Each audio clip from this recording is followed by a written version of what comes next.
Cador's Pacific Region, podcast number 4, Castlegar.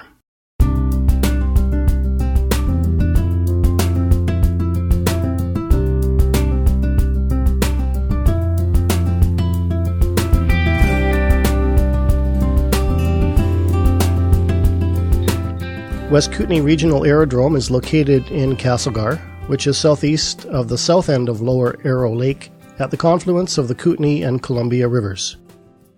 Runway 1533 is asphalt, 5,299 feet long and 150 feet wide. The aerodrome elevation is 1,626 feet. Mountains surround the aerodrome to 8,300 and protrude into the takeoff and approach areas of both runways. Valleys run north, west, and south. Aircraft on instrument approaches may use high rates of descent from 9,000 feet to 3,000 feet in an area immediately north of the aerodrome. The traffic pattern is to the west, with runway 15 having right-hand circuits. Terrain to the east rises quickly. The aerodrome is restricted to daytime use only.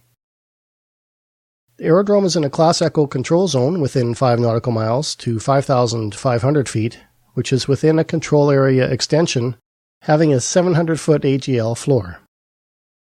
The aerodrome has instrument approaches, and there is a mix of scheduled commercial and GA traffic. It is served by a flight service station staffing a mandatory frequency during the day. Communications at 10 nautical miles may not be possible in all quadrants due to terrain. There are published VFR terminal procedures. In this episode, we have 3 Cador's reports occurring at Castlegar to discuss. I'm Brad Crockett, a low-time private pilot. Joining me is Steve Morley, an instructor and ferry pilot. Thanks for joining us again, Steve. Thank you, Brad. Always happy to be here. Our first report is Cador's number 2014 P1589. Nav Canada reports that on October 3, 2014, a Selair Pilots Association Beechcraft Travel-Air, registration Foxtrot X-Ray Foxtrot Golf, was on a local flight from Castlegar doing circuits on runway 33. A Carson Air Swearingen Metroliner, registration Golf Sierra Kilo Charlie, was operating as Carson Air 77 from Penticton to Castlegar, and was inbound to join downwind 33 with the Beech in sight. The Beech took an evasive left turn and joined downwind 33. The Metroliner did a 360 turn and joined downwind directly behind the Beech. The Beech continued to touch and go runway 33. The Metroliner landed with no further incident. That's the end of the report. Steve, it says the Metroliner was going to join the circuit on the downwind. That could have been straight to the downwind, on the 45, or even an overhead midfield join, but at this aerodrome, in that aircraft, probably on the downwind, I would think. Yes, I don't see that the Metroliner was on an IFR flight or approach, so coming from Penticton, the typical approach is to follow the waterway, in this case Upper Arrow Lake, which lines one up to join directly onto the downwind leg for runway 33 into Castlegar. I'm not sure I understand why this is a Cador's report, other than the Beech pilot's turn to the downwind being described as evasive. Do you think the Metroliner was headed directly for the Beech? For sure. I'm picturing that the Beech was on the crosswind leg and saw the Metroliner too close for their personal comfort and elected to aggressively turn to the downwind leg in an attempt to increase spacing. We can see that spacing must have been an issue, as the Metroliner also decided that needed to do some spacing. It did a 360 for that effect as well. Okay, so since the Beech was already in the circuit, the Metroliner did the right thing then to circle outside of the circuit before joining downwind, correct? Well, I think he was actually planning to join ahead of the Beech, the way I read it. But when the Beech pilot turned, they saw the conflict and chose the right thing, indeed, which was to perform the 360 for spacing. When they called that they had the Beech in sight, they might have added their intentions to either join ahead of the circuit traffic or planning to follow. That might have calmed everything down a bit. That's a tight canyon to be performing a 360 in a Metroliner. What can pilots of slower aircraft do to prevent conflicts with faster aircraft at uncontrolled airports? Well, we've heard it before. Communication is the key. We only know so much from reading this report or these reports, but if the Beech was doing circuits, I'm presuming some sort of training or currency stuff was going on. We don't know how far out the Metroliner made their initial radio call, but I have to presume that the pilot did as required, which was to make their initial radio call well outside of the circuit, so the Beech pilot had time to be looking for the Metroliner, and shouldn't have been caught by surprise. Now we know that, like they said, communications aren't always good in that area because of the terrain. But they could also have made a radio call themselves asking for a more definitive position report from the Metroliner. If they perceived any sort of conflict might have arisen, then they could have planned their next circuit appropriately to follow for some better spacing maybe as well.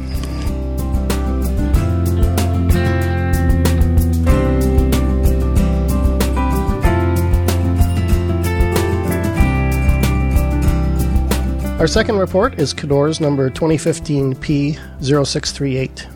Nav Canada reports that on May 1st, 2015, at 3:54 Zulu, an American privately registered Cessna 180 from Castlegar to Nelson requested an airport advisory at 3:53 Zulu.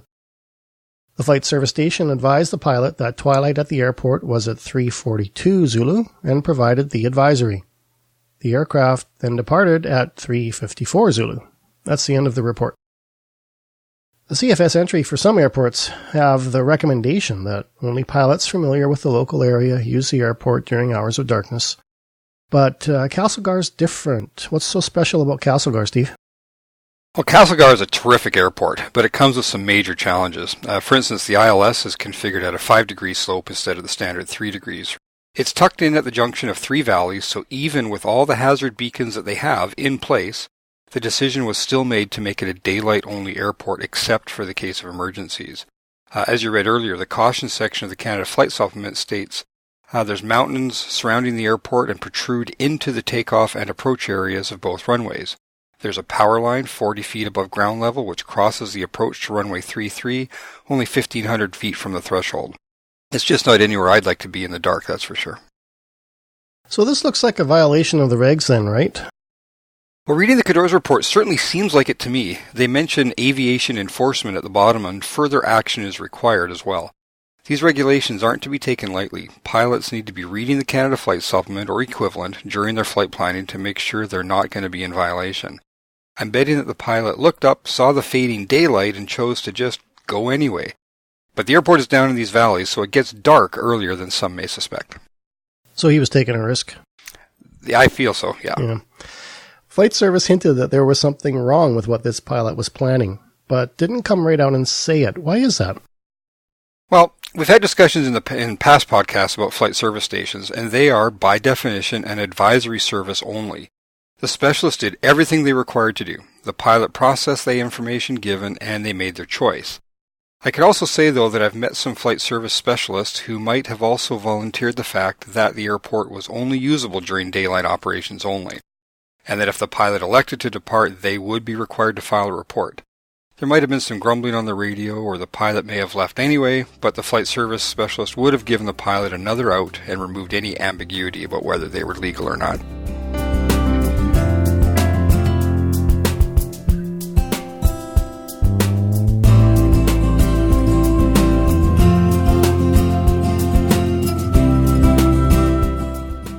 Our final report is Cador's number 2015 P1646. Nav Canada and the Transportation Safety Board report that on August 22, 2015, at 1711 Zulu, a privately registered Beechcraft Bonanza was on a VFR flight plan from Nelson to Vernon when a loud bang was heard. The pilot decided to divert to Castlegar, West Kootenay Regional, to investigate. On final approach to runway 33, the pilot was unable to confirm that the gear was in the down and locked position. The flight service station observed that the landing gears were down, but could not confirm whether they were locked. The pilot carried out a go-around, and emergency equipment was dispatched. The pilot then noticed that his flight bag strap was tangled around the emergency landing gear extension handle, preventing it from being stowed. The pilot was able to remove the strap, stow the handle, and extend the landing gear, which functioned normally. The pilot advised that the aircraft was downwind for runway 33 once again, and the gear was locked. The landing was uneventful, with aircraft rescue and firefighting on standby. The pilot was unable to identify the cause of the initial loud noise which caused the diversion. That's the end of the report. So Nelson is about 20 nautical miles from Castlegar, so this flight had just started. Do you think the loud bang could have been related to the landing gear issue, maybe as it was retracting? I would think so, yes.